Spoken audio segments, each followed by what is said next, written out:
Hey guys, I'm here with Romain, the creative director for Endless Space 2. Okay, so tell us a little bit about what we're looking at here, Endless Space 2. Endless Space 2. So basically, a while back we did Endless Space 1, obviously. That's when we started Amplitude. And at the time was because, like you, were big fans of the genre and we didn't find any games to play soon enough, early enough, so we wanted to just make our own, basically. So still waiting for the next big game to come out.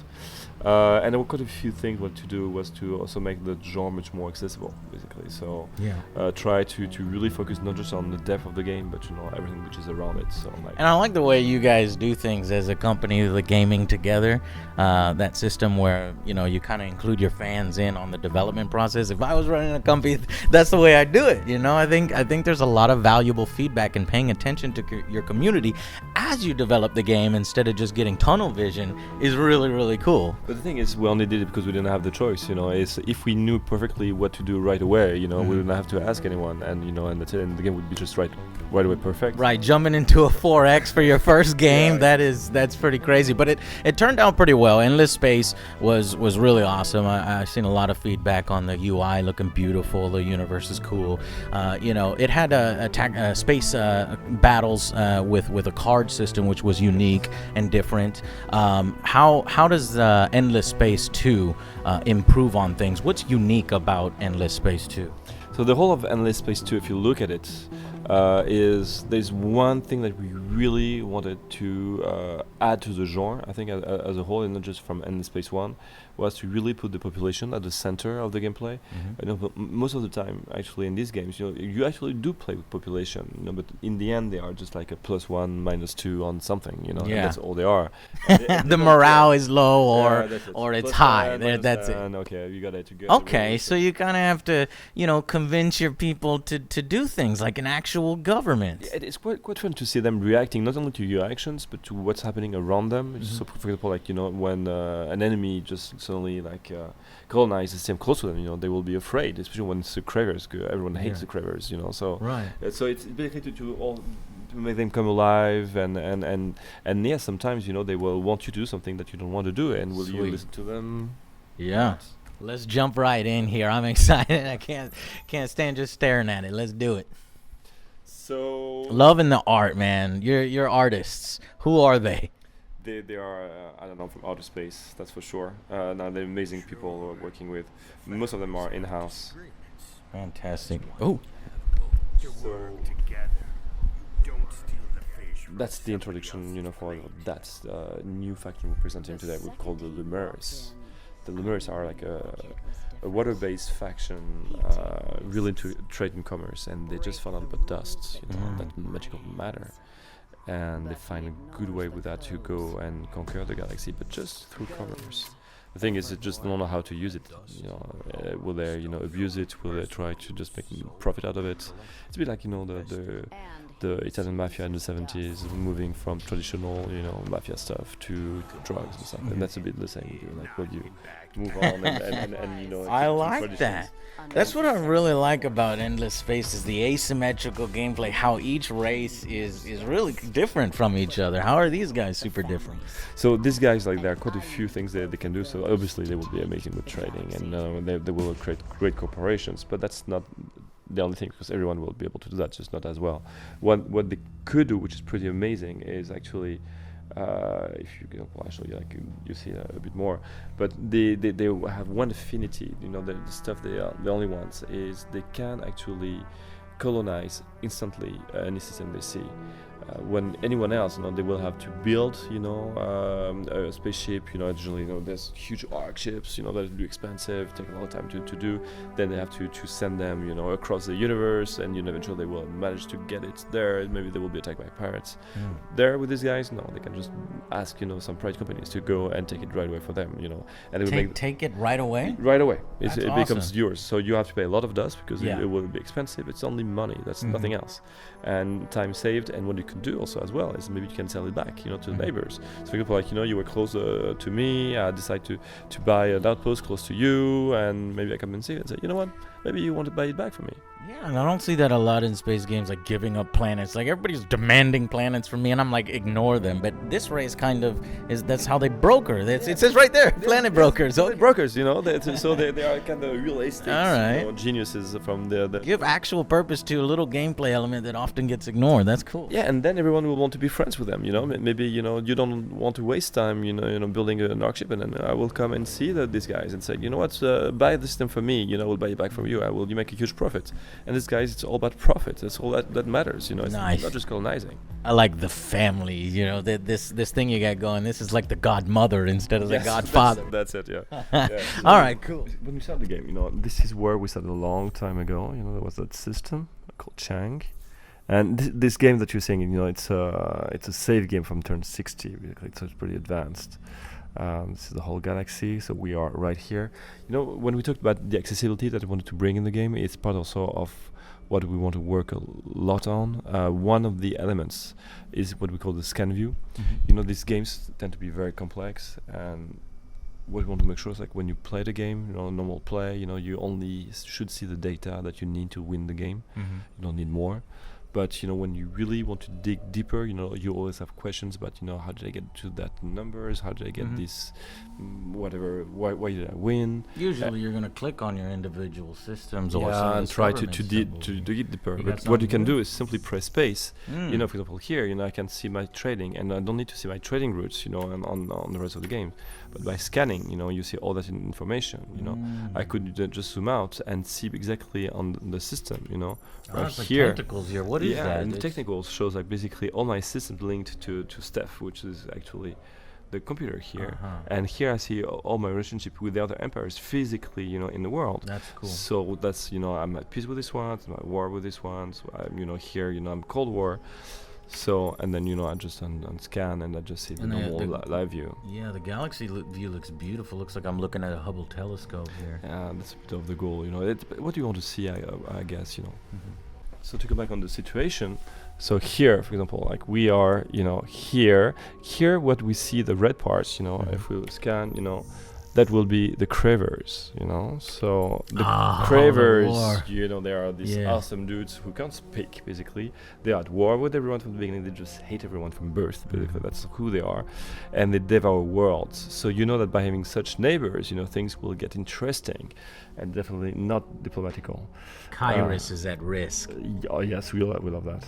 And here, what we have, the Sophons. The Sophons, really smart, nice little guys, you know. So what they tend to do, you know, when they play, they kind of total in and you know, they just go and they want to go defense, and they just build technologies until they have the bigger guns, and then, you know, maybe they will kill everyone else. That's the race we've seen before, the technologically advanced that love their toys. Yes, that's it. Get scared easy. Yeah, like I said, they're kind of clumsy people, but, you know, they're nice people.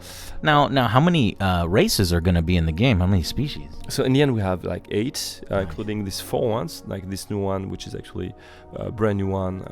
So these ones, the Vodiani, they are a kind of vampire type of guys. Ooh. So and what they do actually, they decided to leave planets, and they are living in spaceships, like, you know, like above planets, and they can and they have very few people. Yeah. And so when someone dies, you know, it's very important for them, you know, and they use others as, you know, just food and or slaves, basically. I like that. So they're pretty interesting ones. So all you need to do is destroy their motherships, you know, if you want to really hurt them, but you can't take their systems. Now, I'm really fascinated with this because I don't think there's been another 4X game that's really gone deep into the population and the feelings of your people and trying to convince them to do certain things. But so how would that actually affect your decisions in the game? Can you give us some examples? Yes. So basically, the way they work is our population, whenever they see something happening, you know, they will either come and tell you, or maybe they won't have to tell you, but, you know, they will basically have their feelings depending on who they like, who they don't like, change. So basically they have in front of them 6 different politics they can pick from. You know, they can go for pacifist, militarist, industrialist. You know, they just pick one of these kind of big families of politic families, and then that's through that, you know, you will be able to enact laws, you know, through their support. But you need a lot of support for each one of them. So and basically everything that you do, your decisions, when you do quests, when you build something, when you find something, research something, it always affects your population in different ways.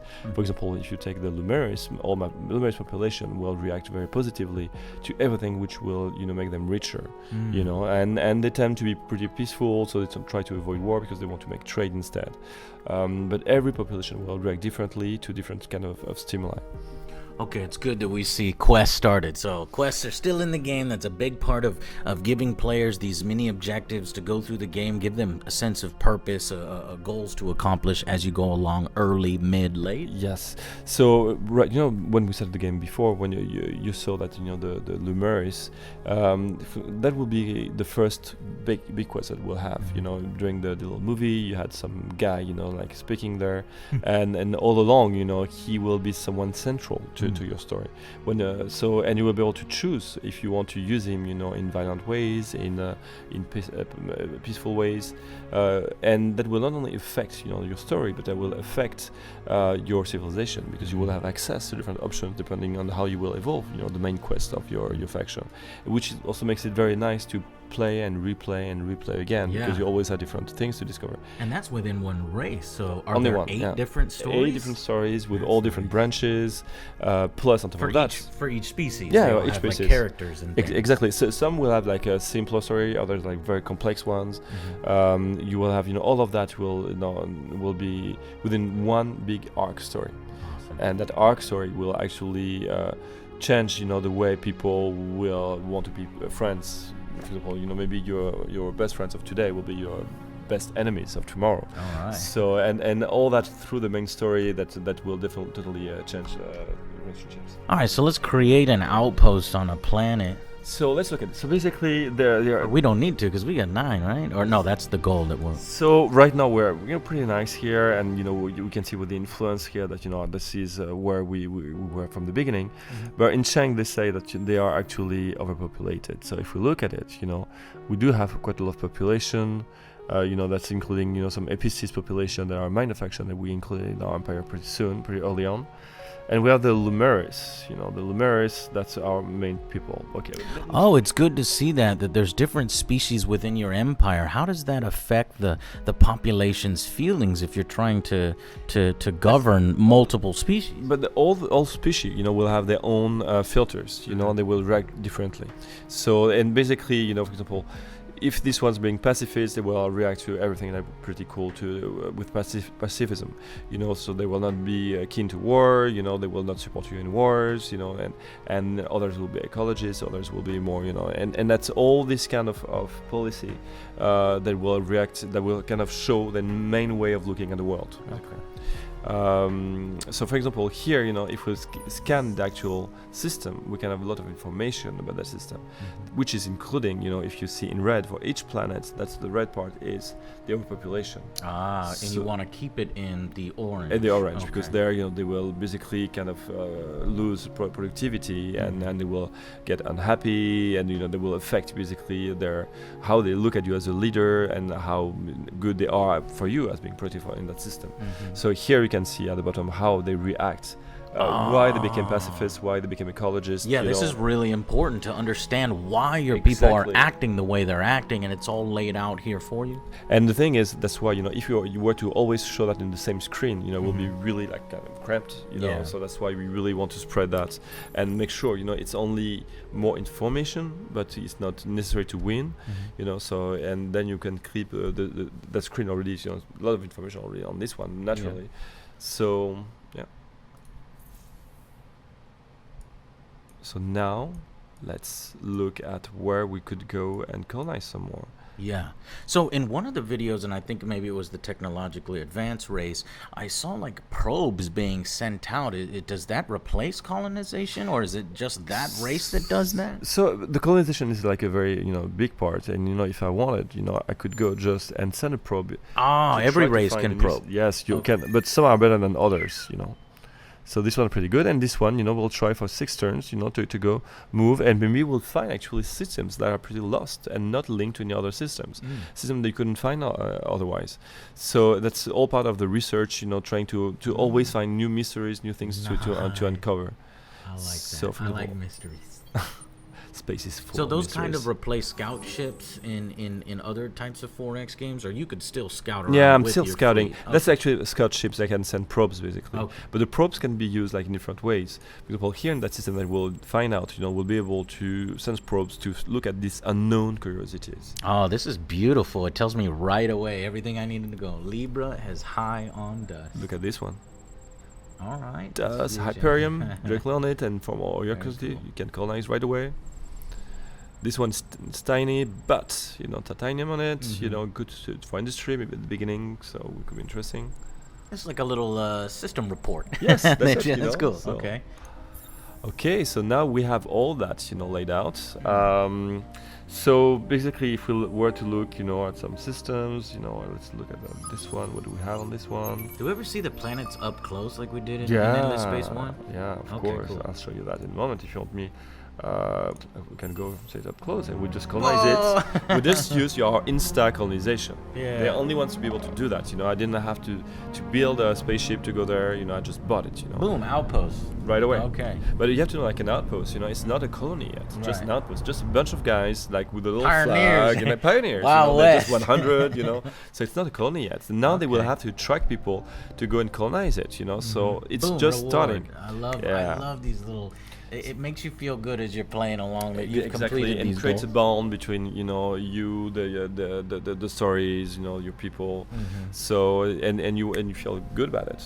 What are these red, yellow, and purple? So the idea with that is, when you make an outpost, is sometimes you will have enough time, to let it grow by itself. In 9 turns, it will become a colony. So which is good. It's fast actually. So, but maybe I would want to speed it up. And maybe I would decide to go for an action that that takes more food from my systems. And so all the biological systems will lose food. But this one will grow much faster. Basically, it will simply transform population from other system to this population.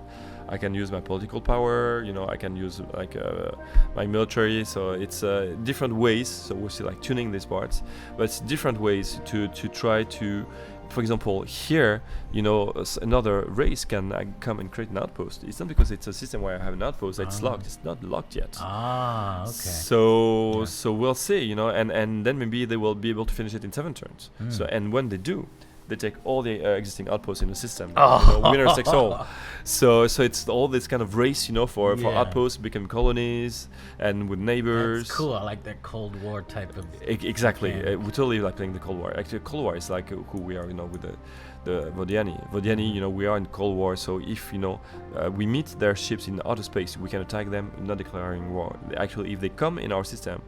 Actually, we could attack them, and We not don't have to like your declare. kind around here. We kill you. Bloodsucker. But and it will be the same if I go to their place. Except that if they come to my territory, they can't attack me. Yeah. So it's very interesting. We are still protected in a way, but. So I wanted to ask that because the population controls has a little bit more influence over your gameplay. Am I able?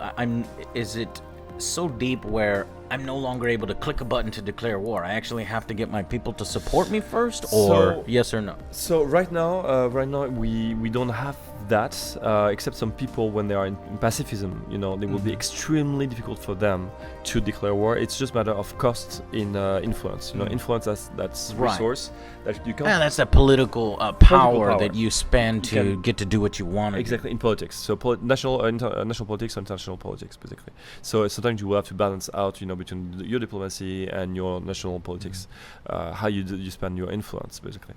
How would you then convince a pacifist type of race to get behind a war so that you don't constantly have this segment of your population, especially if it's large, always pissed off with you? How do you justify? Provoke, your enemies. Try to build too close to them. Even some system you won't So keep. that- So they So it attack creates you. like a Pearl Harbor situation, yes, that's and it. that gives your people the drive to finally be Yes, like, okay, they get scared, and they will tell you know what, you have to do something. If you Okay. don't do something, well, I'll find someone else who can. is so. there an interface that shows us that? So here what we have is what we call the Senate, Mhm. and the Senate is, so that's only the last elections, Mhm. meaning maybe they change already the way of thinking. And what you can do is, like, before the elections, do a poll. And with the poll, you can have a better idea of where the elections are going to head to. And then, you can try to influence your people, over the long term by lobbying, by trying Nice. to intimidate, people. Some of your heroes actually will maybe also become a leader of a faction. Mhm. So you have, if your hero is represented in the academy, he will be even better. He will try to he will go better as a leader, as a hero. So it's all is kind of tied together. But Nice. your heroes also, you don't have to forget that they're part of the academy, and the Mhm. academy is this kind of place in the universe that trains all the heroes that descend to everyone else, so all the other factions. Mhm. And maybe they have their own agenda. So it's Mhm. kind of stuff that sometimes at one point your hero will have to decide maybe between Mm. that academy and yourself. Nice. And I see here, hero. I just noticed this at the bottom. Red 2. It's got a personal ship. Yes. So do heroes show up in battles now? Yes. Oh, that's They have their own awesome. ships that you can customize, like in Endless Yeah. Legend. So you can choose which technology to put on them, Oh, that's advanced cool. stuff. And it's they're like piloting the Falcon Millennium. They Mhm. go in between the big ships, and still have this really awesome Oh, that's stuff. cool. Their own crew. So yeah, that's pretty cool.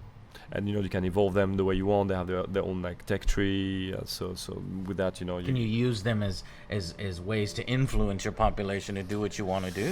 not the Develop heroes. personalities of their own, like for example, if you're constantly fighting in cinematic battles with one hero, does he get better at military and start to influence the people? So first of all, your hero, they can be placed here, as governors, for example. And by doing that, yes, they will influence the system their own, basically. So that's a way to influence stuff, govern. And you can see that he's a pacifist.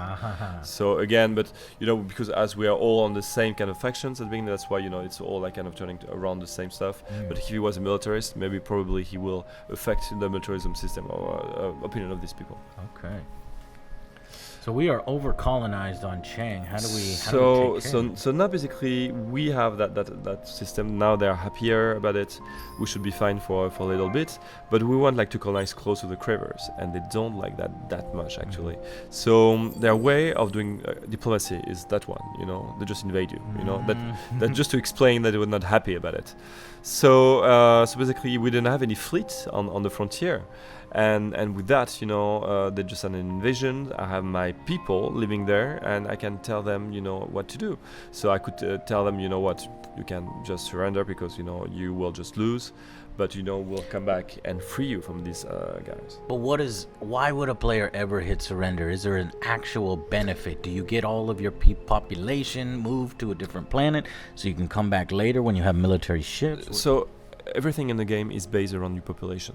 So your population is used, obviously, in a way to create the manpower needed to invade systems, to defend systems, but it's all your economy as well. And the more I'm losing troops, the more I'm losing people trying to fight, the less I will have to produce new stuff or to do research or anything. So surrender would mean that I get to keep all my people when we take off. Basically, no. Actually, I will sadly leave them there. But they will not be able to be exploited right away by the enemy. But I will come back and get them and free them, and then they will right away fight for me. Okay. So it's just saving them for later. That you can reclaim. Exactly. But but I know that the others want to claim them for later. It will take some time to convert, but once they converted, they will be to them. So that's the bet the cravers can do. They become slaves of the cravers. Of the cravers, until and you can liberate them. Exactly. Okay. Now protect. So protect, it's basically saying, I just want my army to be mobilized, and we'll try to do the most damage as we can to their army.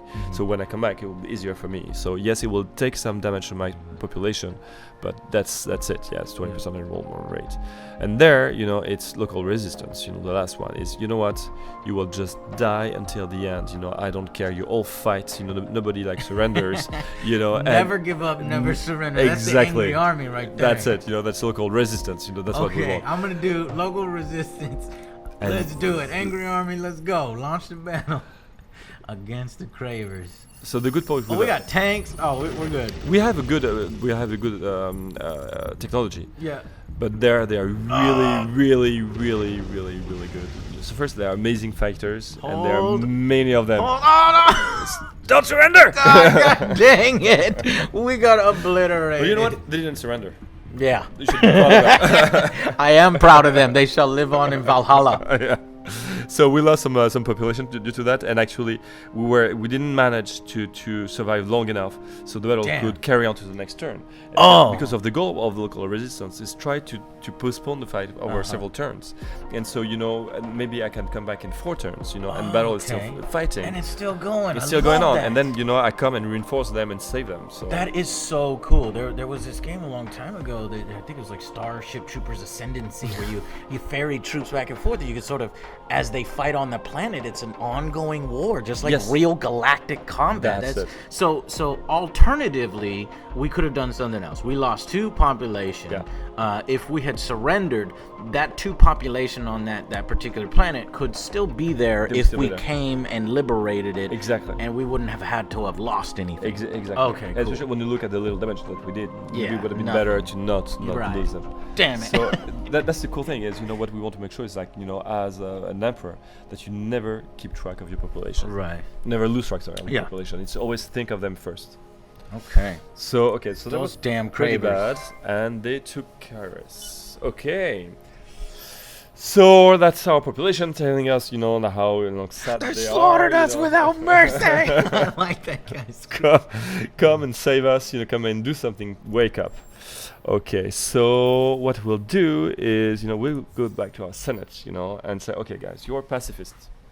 And you suck, creating an army as pacifists. Right. But something you're We good get at, the military people up in here if is we're going to give start me a the war. money. So, Okay. and that's what they will do. So, the ecologists are even worse, in war times, and that's not by that, how we're going to save, our people. But that, it's not bad, actually. What they can do with us, this pacifist law, is actually they can make very effective the buyout of fleets, basically, ships. So we don't have any militaristic things available to us, but something happened to us where we need to respond militarily. So we look at what we have. Yep. You see OMM here, which we can purchase foreign media stations For huge influence costs. Oh wow, that's a lot. And I need a really, really powerful support in pacifism. So, but that's what I have. We got enough. Yeah, because as you saw, we had 89% of pacifists in the last election. It probably will change in the next elections, but at least for now we have that. So we'll cast this one. Okay. And now, basically, what I can do is. Does that come into effect immediately? So it's right away. It is effective. Law. And now I can just buy quite a few ships, and I will just buy up, and now. Now, how did that affect this? Were we not able to buy those ships? So we before? were, but the price would have been double. Would have been insane. Okay. So up, let me see, tack. Yeah, we got a 50% discount, I guess. And now we just next turn. Okay. I have all my ships. Now I have conveniently Min-maxing, being a superior governor. Now I have my wonderful fleet, and I will come and try to liberate. Oh, these yes. guys. Finally. Okay, space So you see, if you surrendered, Yeah, we might have been able to save them. So now Okay, this is super important for me because you want to cut it? no, I don't want to cut here. This needs to be seen. So I loved Endless Space and it had its own unique system, but I've always seen people like, oh, are they gonna add to their battle system? Are they gonna do something even better for their combat and space combat? So tell me and show me how you guys have improved or reworked the space combat in Endless Space 2. So part of the battles, in Endless Space, they are very cinematic battles. Yeah. It's more or less, the moment, that you've been waiting for, all along, from the beginning of the game. It's where you see all your fleet that you put together. Actually, you know what? Let me show you actually maybe how we kind of create our ships. Oh right, so we still have the ship design editor. That's cool. You still have that, and you can decide if you want, Oh, missiles. all the stuff that you want on it. All sorts of the stuff that we've had before. Any new weapons? So it's more or less the same idea. We're just like Yeah. tuning a bit the system, where like you have less defense families, so they can be used for many most cases. But so defense is very important right now, and not just offense. You know, in the previous game, you know, you could do like a lot of offense, and that was enough. You know, you were trying to kill the You other just before defense. steamroll them and you can stop. And right now we are improving on that. You're focusing on defense to where. So what my main concern is, if I build a ship smartly and I pick my tactics smartly, can I destroy a fleet larger than mine? Oh, of course. Instead of just Yes. being at brute force and all offense, am I able to outsmart So basically, you will using less? You have like three factors. So one factor is obviously the technology. The other one is how you design your ships, and then is how you laid out, you know, your battle plan. Because Does the actual placement areas matter in the battle? Because these aren't tactical battles. That's the one thing about, you know, the Endless Space that I noticed. They're more strategic. So as it is right now, as we're about to enter early access, it does matter. Because, you know, the placement of the weapons are different, and then sometimes, you know, some weapons at the back won't be able to aim at someone, you know, like before they are in range. So, but we're still tuning that, and we're not sure we'll keep that. Probably will be less important later, but it's still stuff we're waiting to see with the feedback from our players, basically. But I like that. That as it is sounds today, cool. as it is I today, mean, you know, it's good. It's Because just- if you pick superior movements, like say for example, if somebody screws up and picks some rear flanking maneuver and they didn't position their weapons appropriately, then their fleet will die. You know, that has skill based. So that's the thing is, you know, like today, for example, you have like main guns on top, you know, that can shoot in front, when, you know, your side guns, you know, that are most of the guns that you have, you know, only shoot on the side. So when you go straight at the enemy, you know, you don't shoot, you only go straight at him.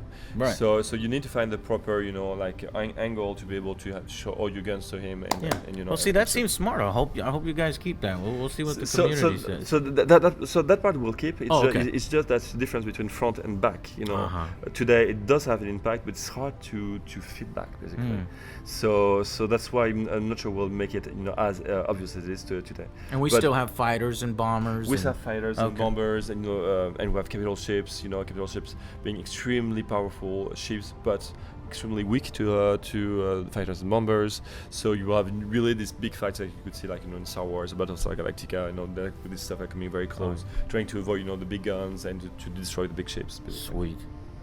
So once we know we have all that, we can check, you know, our battle. So here, you know, it's all about the battle plan, right? You know, and that's, you know, the third thing that I was telling you about. It's like, you know, and this is new here. This is very new. Yeah, this is very new. I've not seen this. So if I pick a poor maneuver, say for example, the pincer attack's weakness is the fortification or the crossing the T. Is that what that is? And then it depends also on the ship design that you have. You know, you will want to choose, you know, like a move that will kind of keep you away at the distance, because you have a lot of missiles. If you have a lot of missiles, you know, that's what you may want to choose. But if I have a lot of you know, close range weapons, maybe I want to go straight to the enemy. Here, as you see, you know, the enemy would choose that, you know, if you wanted to stay away from me. But the cravers tend to go actually really into the melee. They want to you know, to fill you. The faction that's the cravers that we're attacking. So they're probably, well, can we take advantage of that? We think that they're going to charge us head on. The probably will pick either this one or this one, basically. So Blitzkrieg, probably. This one, you know, will be not too bad for me, because I will keep a distance, but I will show, you know, my boarding sights, my broadsides to them. You know, this could be interesting. Now, do we ever get different ones from these three? If they were to pick this one, it would be awesome. Ooh, yeah. I would go, you know, on the two sides. That is cool. This is like a space opera. This is. Have you ever seen this series, like Legend of the Galactic Heroes? It's an anime. You really need to see it. This is kind of like the way they've done all their sort of battles. It's really cool. Okay, so let's pick that. Yeah. So they pick the one, you know, in between the two, so we'll be able to crush them. So now we have like more ships, better technology, and superior tactics. Okay. So it should go pretty well for us, yeah. basically. So they're already waiting for us there, with one huge ship and like a few medium ones. And we have our fleet. So we have like two different like flotillas that you've seen. We're deploying. Launch all the fighters. Oh, that's not a fighter. That's a little just a little pro guy. like to help us, you know. Cool. We don't have fighters and bombers on this one yet. Basically, it will come during the early access. So shooting with our lasers, like they are pretty this reminds pretty me good for medium range. Battlestar Galactica. We'll be able to send our pretty advanced missiles. So the blue missiles are pretty advanced when they have the old. I love the damage modeling. Very cool. So these are very cinematic. Are we able to still take control, like not take control, but move the camera around if we want to see something in particular? Yes, so you'll be able to do that. You will be able to scan the battle, which we can't do today. But you can do the scanning, which will show you all the information that you need. Like the ship health and all that? Yeah, exactly. And then you can just move the camera to have a very good view to look at who's losing and why, what were the good choices, the bad choices. Or you can just enjoy the show, basically, and try to see if you're going to win or not. It does look like we're hitting them from both sides. Yeah, We've got one on the left and one on the right. To look, basically. That is really cool. Go all over the places. So that was a huge victory, basically. So very nice. Voila. So that's basically the demo that we have so far, and very soon actually you'll be able to play that in early access. And I think I read those ships will earn medals. So that's it. Yes, that's what we were trying to do. I'm not sure we'll keep that. See as a Twitch streamer, I stream sometimes for my audience, and it would be fun to have these reoccurring ships, like this is the Agamemnon, or this is the USS Texas, right? That will do it. So basically, So basically, what we'll do is definitely they will go up in experience. So they will get levels, basically, nice. and basically you will want to keep them, and that's what the things you see when one of them explode. When you see this is Agamemnon, you'll be able to cry, basically. Yeah. So I love you that. get attached to your ships, and then the hero ships come in and the hero do their ships own the thing. same. So if you see your hero ship exploding, you will want to do something about it. But anyway, the heroes, you have ways to bring them back to life. So it's better than normal people. Yeah. So and that's it. Okay. But medals is some stuff that we put in the documents that maybe you've read, and it's it's a bit complex to be able to keep the track of all the medals. Basically. Now, are you guys adding anything else to combat, like terrain, maybe eventually that may affect the battle?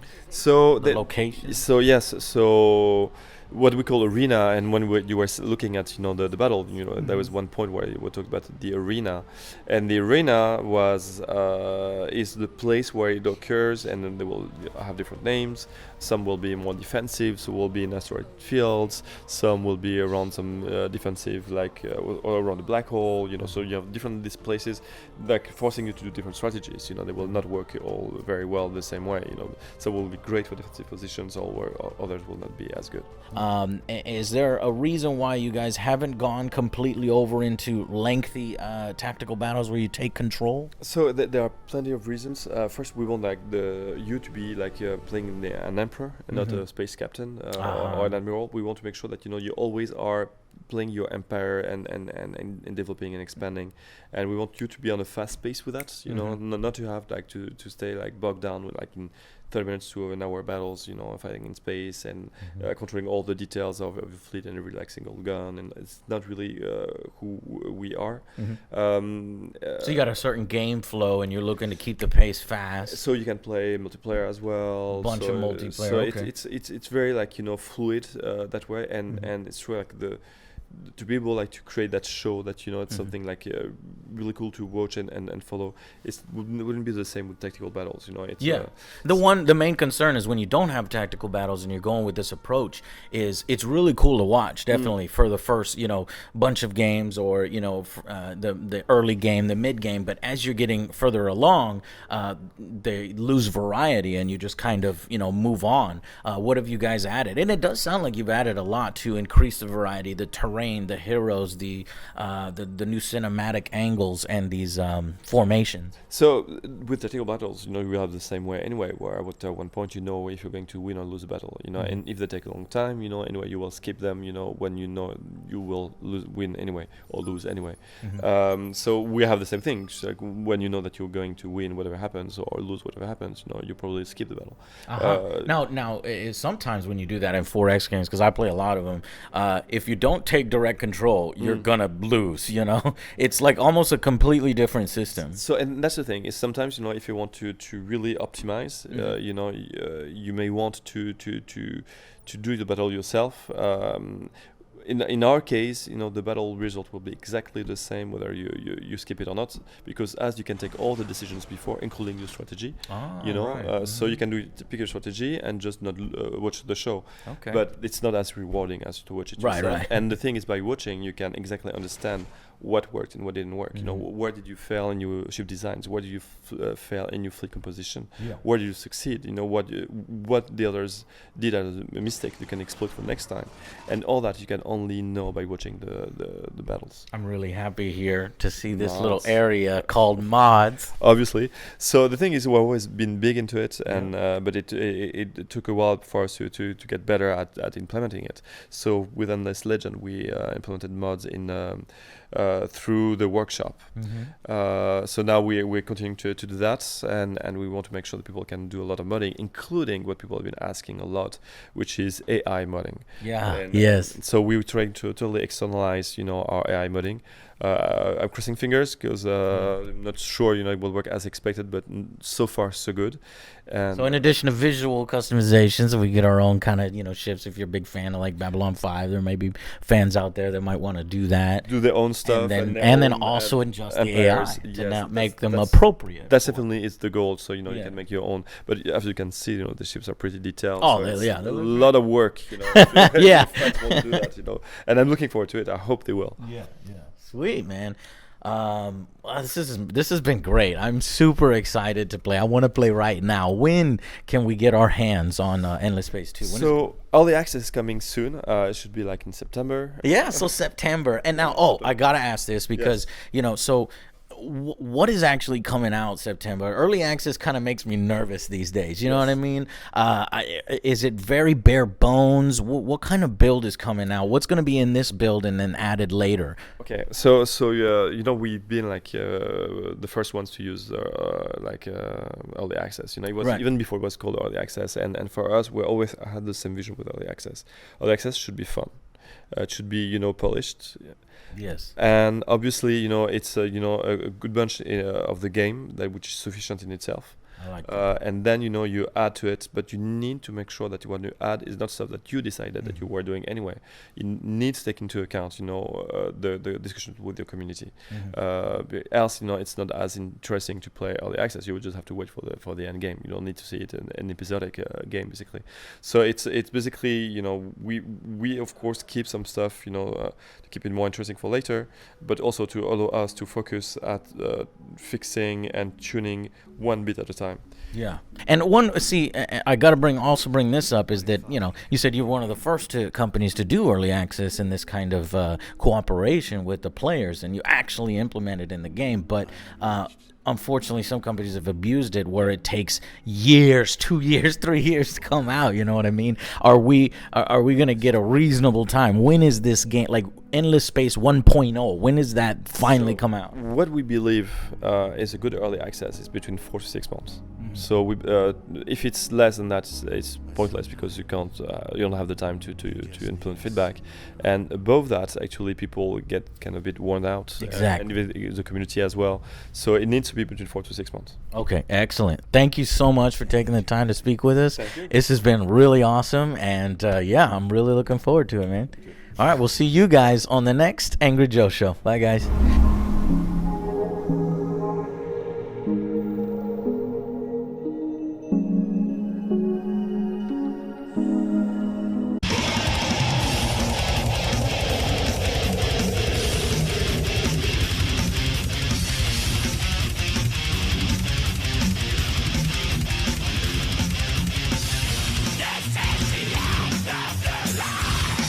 The endless after all.